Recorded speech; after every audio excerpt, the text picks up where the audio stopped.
Have you considered meditation?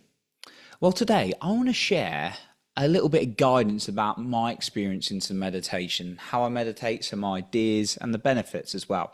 And if you stay until the end, I have an extra point for you then as well. Now, I'll be honest, this is something until like the last couple of years I've really struggled with and not really jumped into, and particularly the last year.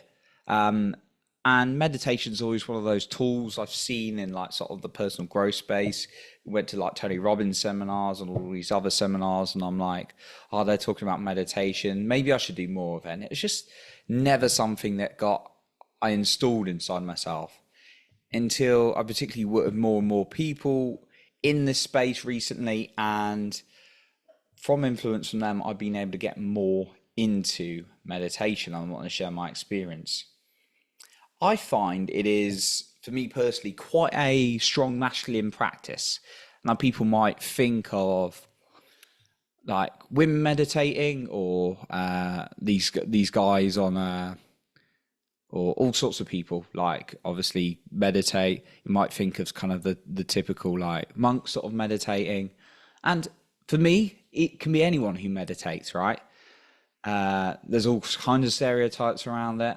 But actually, what I found is it's quite a masculine practice. And what I mean by that is, and this is just my experience personally, is that it's an opportunity for you to hold space for your own emotions. It's not about being caught up in them. It's about observing them and feeling them.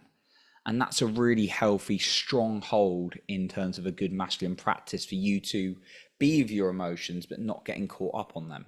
It's not to say you won't get caught up on them.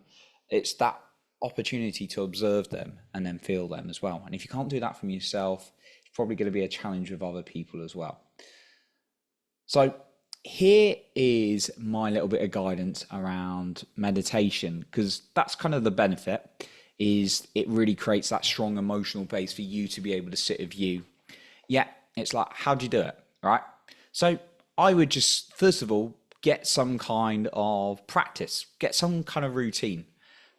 Commit to something like 2 lots of 10 minutes a day is ideal, right? I do 2 lots of 20 minutes, but just scheduling it, something you're going to be able to stick to at the beginning, and just scheduling that in your system.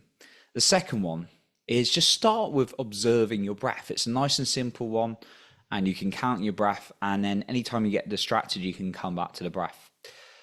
And then the third thing I would share with you is just sitting and observing like what's coming up in terms of your thoughts, not getting caught up on them, but just sitting there, being there with them and observing them.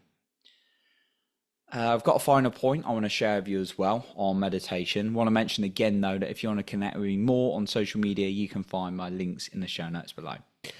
And my final bit of guidance would be try something like binaural beats on YouTube. Really, really good. There's like alpha waves, there's like theta waves. These have really, really benefited me because they kind of do some cool, they play some cool sounds. And for me, they just made my brain feel a little bit more relaxed. Ideally, you want to be listening to them with headphones rather than just out loud. But yeah, there's plenty on YouTube, and you can just sit there and listen to something for 5-10 minutes a day, ideally twice a day, and then just observe your own feelings and emotions in your body. So that's what I wanted to share with you today on meditation. I appreciate you for being here, and remember to lead with your heart and not with fear.